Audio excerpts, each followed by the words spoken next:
All right, so we're back for part two of this podcast, and in this second part, we want to talk about do not be ashamed of who you are. We have some people out there who are pretty futuristic. You're ahead of the curve. You're there before everybody else, and you're terrified because it's like, okay, is this real? I found the right stock before everybody else has found it. I found the right property before everybody else has found it.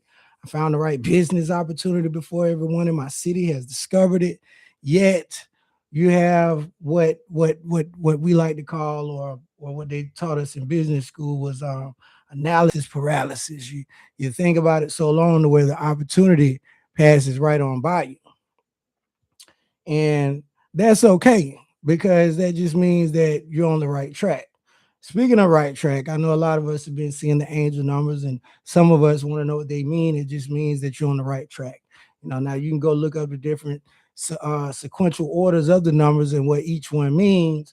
But it'll take you down a rabbit hole, and you get into other things you probably shouldn't be getting into. So just leave it at that. That hey, you're seeing the angel numbers, you just know, hey, they got your back. You're on the right track.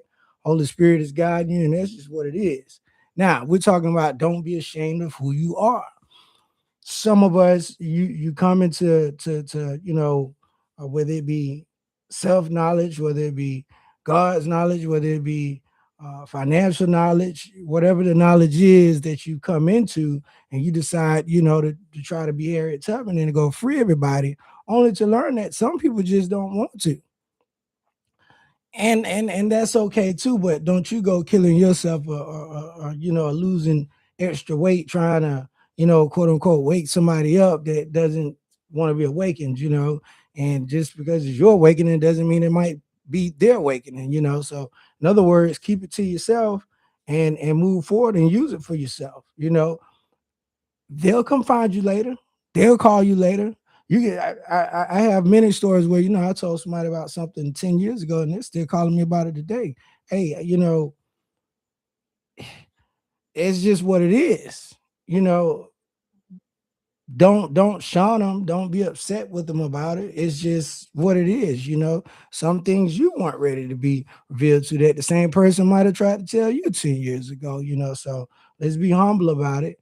But also, so when I say don't be ashamed of who you are, that doesn't mean be big and bold, because you might be big and wrong. You know what I mean? So until you know that you're right, I wouldn't say anything. And even after you're right, let your life speak for itself. Now, one thing in this podcast that we are going to go over is real estate. I do want to help as many people as possible get their first property. I don't have any classes. I don't plan on teaching any classes. I'm not going to set them up. I know everybody, hey, I'm gonna inbox you with my class, sign up, $5,000. Yada yada. We're not doing that. What I am gonna do is I'm gonna give it to you for free on here. You can like and subscribe. You can send a cash app if you want to. You can not if you don't want to. This is something that I just feel I have to do. I have to get out. I hope you get it and use it. That's it. Uh, you know, I did say be humble, but I'll go make my own cheese. It's cool. Everybody has something that they're working through. We all have desires, habits, weaknesses, and struggles that have to be managed. But shame doesn't create freedom. Shame creates hiding. Now, what does that mean? That means that if you see, this is what happens when you read crap off of Chat GPT. I had Chat GPT try and organize my message for you all so I wouldn't be rambling. I don't want to get on here and just ramble to you, but I am trying to, organize it so I know what I'm supposed to be talking about when. But, anyways, um, we were talking about not being ashamed of who you are. So you have some people out here where your friends or your family are going to call you crazy, but then, like I say, you know, it could be a month later, it could be 10 years later, where they're going to call you and say, hey, man, They're never going to apologize for it. If you're looking for an apology, you might as well forget it. You might as well forget it. Even if you get success, their apology is going to be them asking you now for advice or asking you to guide them in whatever it is they're trying to get involved in. Typically real estate, because we all know that's the big thing. That's the big win, right? For a lot of us. Some of us don't want to do real estate, and that's great. Some of us might be talented in making clothes. You might be talented in I don't know, writing books. I wrote one. I'm not ready to give it to you yet. It's on Amazon. But hey, some might have different talents, but that's what this podcast is about. Is all right, how do I strategize to make my talent come alive, whatever that might be. Some of us, unfortunately, don't know what our talent is. We don't know. We may never know. But what I found is the quest or the journey in and of itself is the battery cables that come together. That's the spark that keeps you going. Is the quest of the journey in and of itself.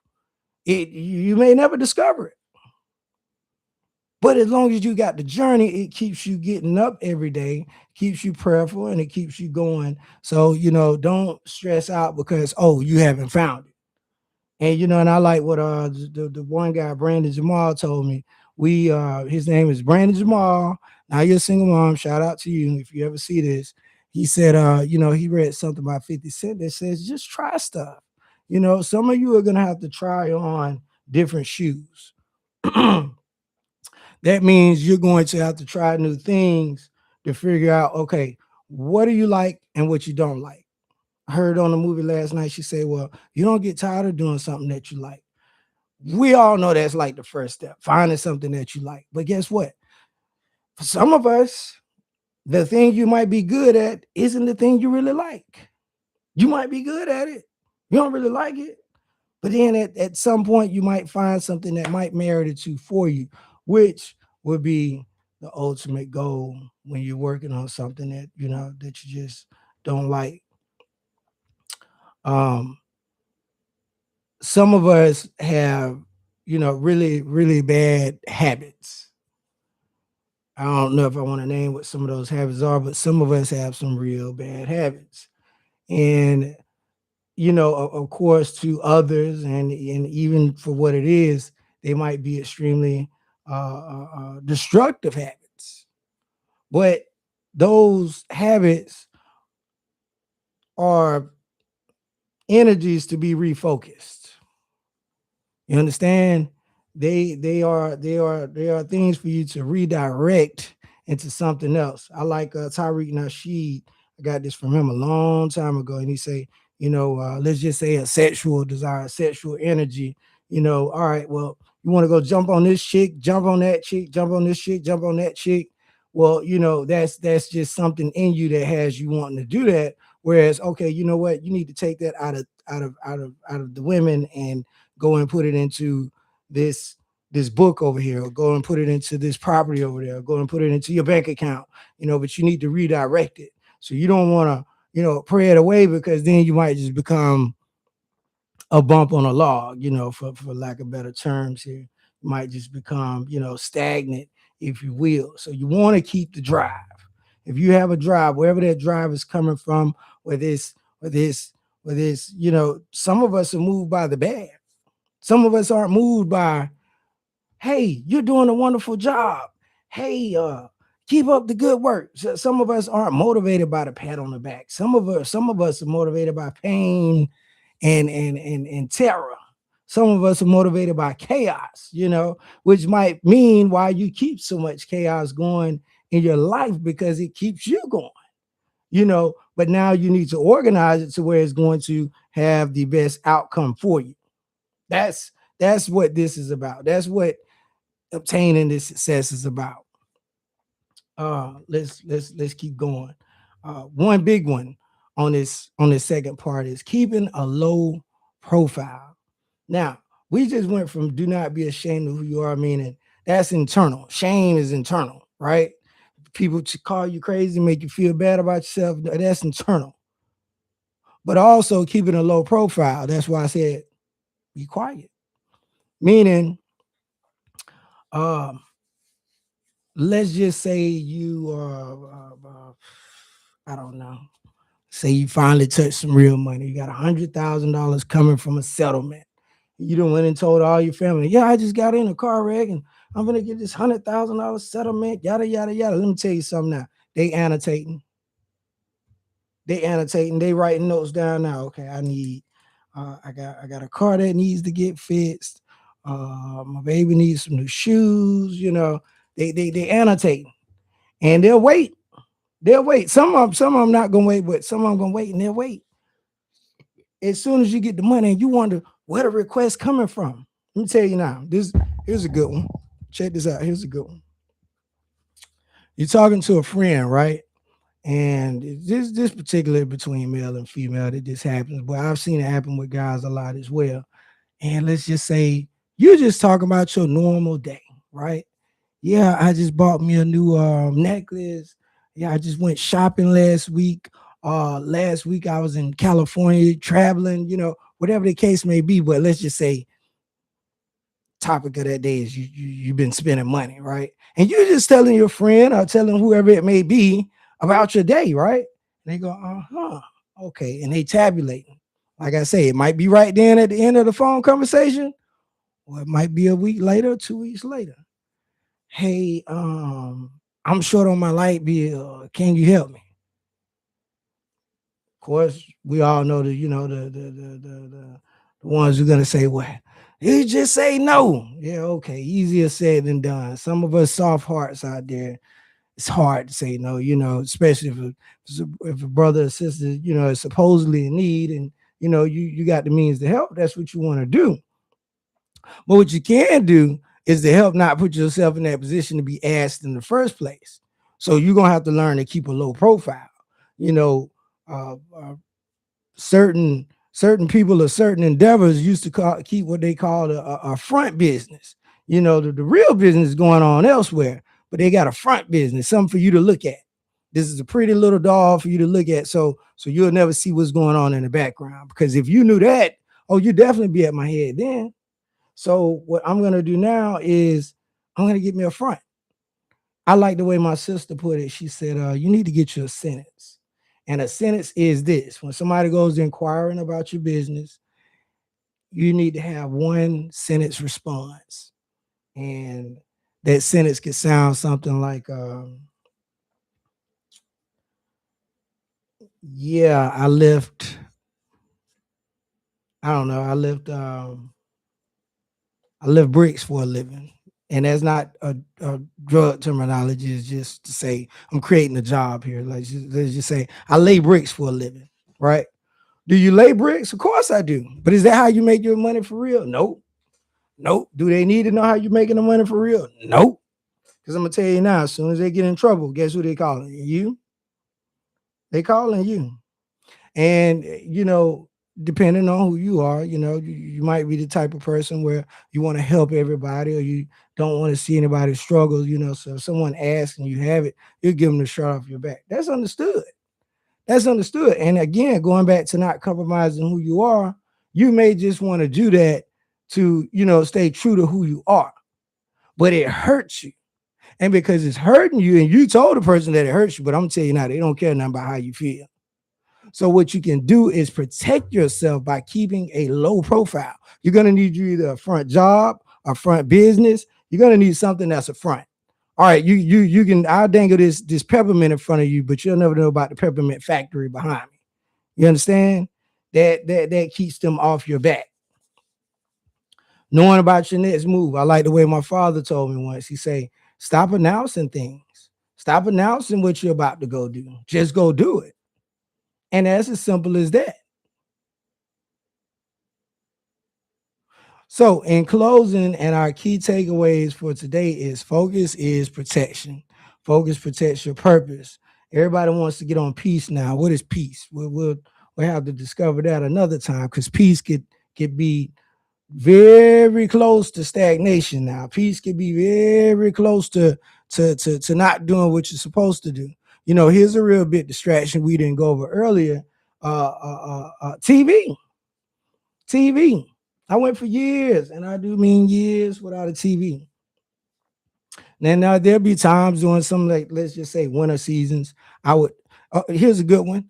I would go and get me a PlayStation for the winter, right? And maybe October through December, I play the game as my little mental regulation, for whatever, right? For getting my head off of things, right? And when it was time for me to go back to work at what I was doing, which was real estate at the time, um, uh, uh, the game had to go because guess what? The game was addictive. And you knew that you were going to spend more time playing that game that you were supposed to be spending in your focus area. And whether you know it or not, the game was actually getting some of the focus that it shouldn't have been getting. So you got to treat an escape like an escape and the work like the work.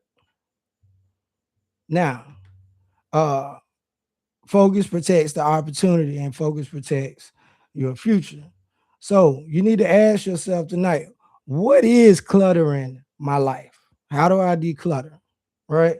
Do I need to go through your paperwork? All right, that paperwork is over 5 years old and you don't need it. You need to shred it and get rid of it.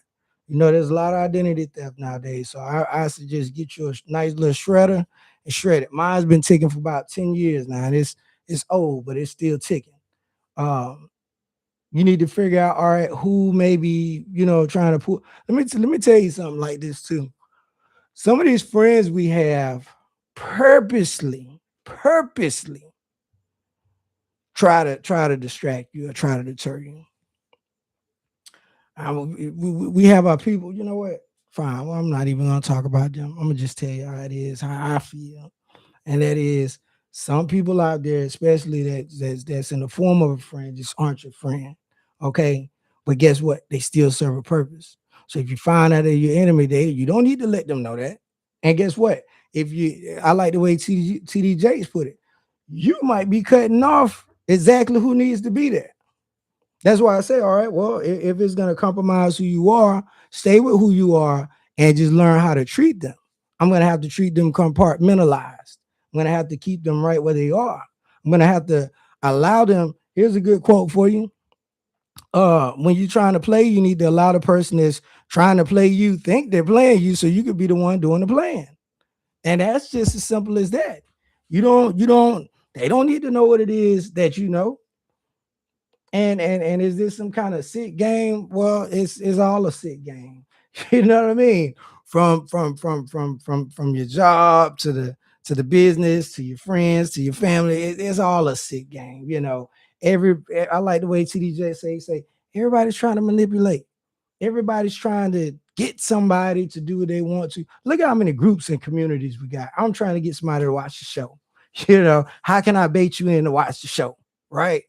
Now, the blessed part is, all right, well, I have something to give. Do I hope for something in return? Of course. Of course. I'm not up here for my health. You know what I mean? We're going to keep it real. I'm not up here for my health. Well, I hope I do get paid one day. But at the same time, all right, well, this ain't my only thing. So it's just one of those things where it's like, okay, I got to get this out. I got to do this. I know enough to where, hey, if you want to get off the job in 5 years, I think that would be a good topic for us. Let me see. I've got to write this down. If you want to, we'll just put the 5 year retirement plan. We'll put that right. You want to get the job or get off the job in 5 years. Hey, baby, this is what you do. 5 year retirement plan. You know, that's, I forgot where I was going. I lost my train of thought. Excuse me. The 5 year retirement plan. You know, what what are you oh, we were talking about friends and how some of those friends that are actually enemies, you're gonna have to learn how to use them to your good. It's actually, scripture that all things work together for your good. So, even though they might be trying to pull you, okay, well, that's like resistance training in the gym. You know what I mean? It's something here trying to pull you this way, and you're gonna have to learn how to work with that resistance or pull back just enough, to where you get the exercise from it. So you use it and it can make you stronger. Let's just say in making business decisions or strategic choices that you need to make to achieve whatever it is you want to achieve. Now hopefully once we get a community here, we get some members or some, some viewers, you all are send in some questions or post some questions in the chat that I can answer to see, all right, what is it are you working on? How is it that I can help you? You know, some of the pitfalls. I just signed up for this AI. I want to say today or yesterday, and it sucked. It really, really sucked. Right. I spent $30. Now they were good at marketing the thing, and I'm like, okay, that's what I've been trying to figure out. Something you need to learn that marketing is the black hole of business. I'm saying it again. Marketing is the black hole of business, meaning sometimes you can't even track how many dollars came in from the particular marketing that you did. Now you want to. That's the goal. That would be the outcome. Even I have to be careful with what I say on here. We all do. You get banned before you even get started. The point is, I tried this particular AI and it sucked. And these are just what you call pitfalls. Was it worth the money for me trying? I would say so. $30. All right, we tried it once. You don't have to do that again. But I had to know, what we were missing.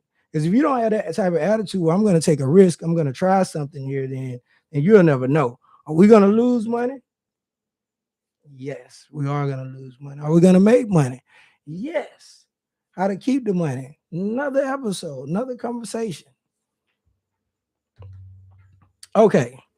And then uh we have the last thing I wanted to go over was our debit card. Maybe I should do that one, do a quick one on that one. Nah, we'll leave it on this one. Shred your debit card. Okay, I'm gonna spend a little time on this. So let's go back to the days of a checkbook and balancing a checkbook before everything was electronic.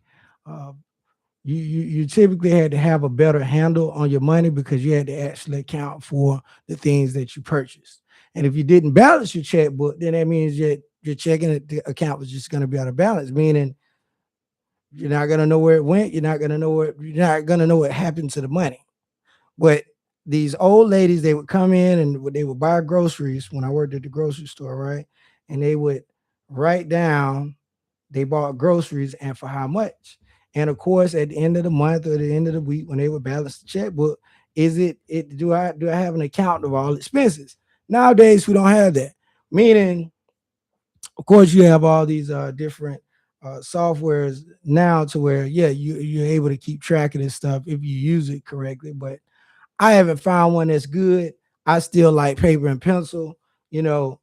But I'm gonna tell you now that that debit card is just so easy to just go swipe and it's gone. Swipe and it's gone.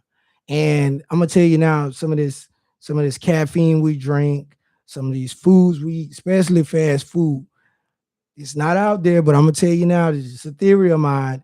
It encourages frivolous spending. We already seen the ads on how the subscriptions are and how these things are in place. I think Credit Karma would be a good one. I think that's the one that does this. It says, hey, let's show you where your subscriptions are so you can reduce some waste here. Some of y'all, the subscription just coming off your account, and you're not counting it until you what? Get broke and see what you do then. I remember I paid off this card one time, this credit card, and I was talking to the lady at the bank on the phone, and I was broke, right? And she say, no, no, no, no, no. The same thing you was doing when you was broke, you need to do it now. So I was calling, crying about some $7, I believe. I believe it was $7 I was crying about. It's like, hey, y'all took $7 out of my account. Why y'all always restructuring the charges? I thought I spent this, yada, yada, yada. She's like, look, sir, whatever you were doing before, you need to do that now. So the point here is shredding the debit card allows you to see or allows you to become way more accountable. Now, you can only do this in spurts because you're gonna miss it. And let's just say now when you shred your debit card, let's say you do it today, right?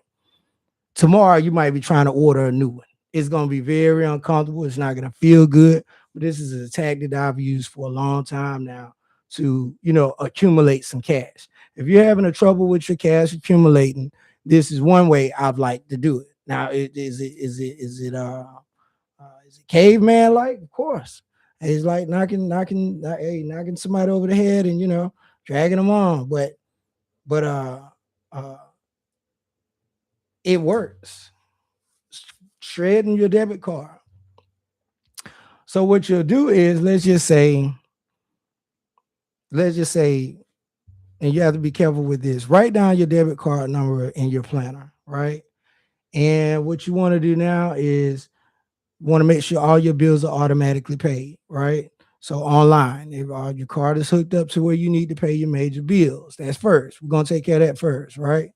After that's done, you're gonna need some play money. You're gonna need some gas money. You need to figure out how much do I spend in gas per week. How much do I eat per week? All right, am I gonna eat one time at Zaxby's? Like, what's gonna be my guilty pleasure? Once you figure out, okay, over time this takes to get this data, well, you're gonna figure out, oh, I only need $200 to go through a work week because I'm not going out of town to go play around until 2-3 months from now anyway. So that's not even on our mind, right? So in the meantime, I know that I need $200 a week. So when I get paid, I'm gonna take out $200, or yeah, I'm gonna take out $200. Now, guess what? All week, all you have is $200. So you're gonna have to move very carefully, and it's gonna cut out all those frivolous expenses.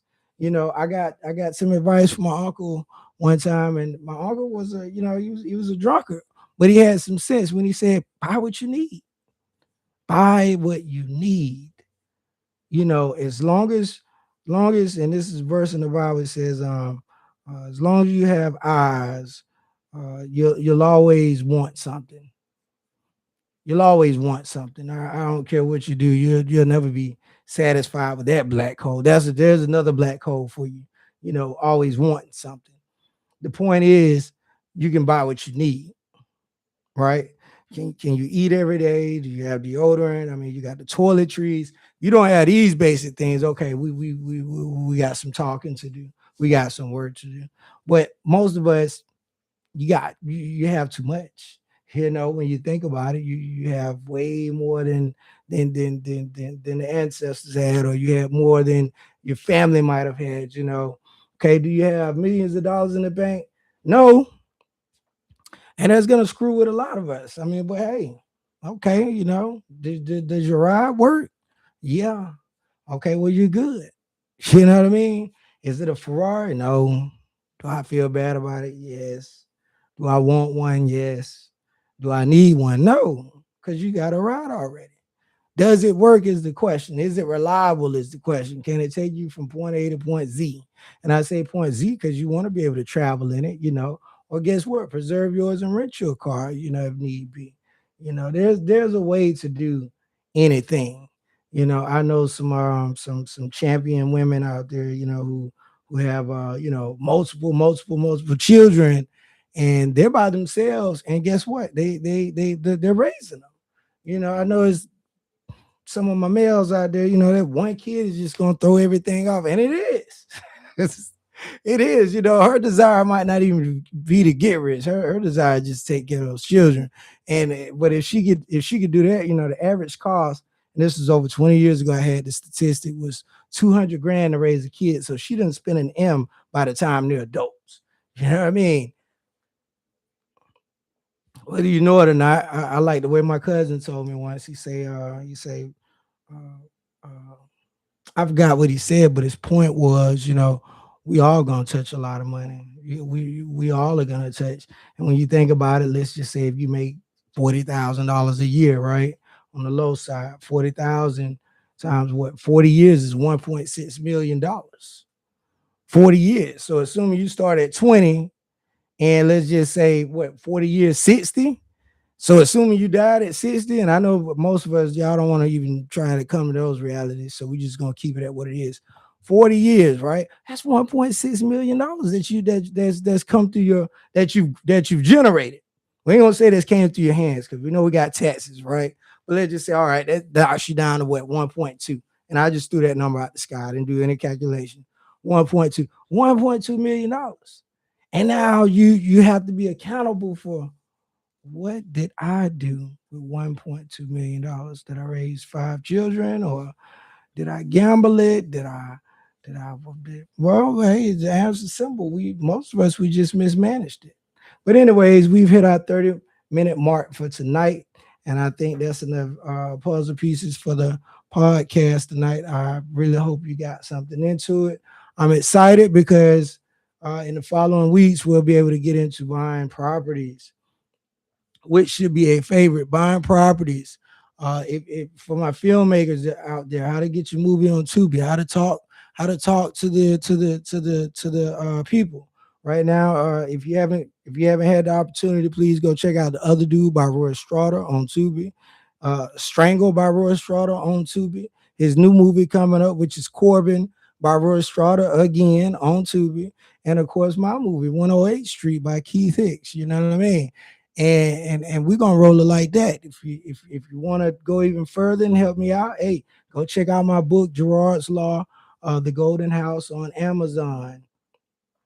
I am changing the name and the title of that book, but that book is about buying your first home and buying it correctly, buying it so you already make some money when you first buy it. We'll be talking about buying mobile homes at auction. Again, all this game is, I mean, unless you want to send me a cash out, buy a book, or watch a movie, all this game is free. And I know they say the game is to be sold, but not told. Well, hey, if I had enough subscribers, hey, who knows? I don't really want to be famous anyways. I just really want to put this out there and get you all some help. Um, yeah, I was over here looking at my board to see if anything else I've forgotten, but I just wanted you to know, be excited for what's coming up. Let me see anything else. Investments, maybe.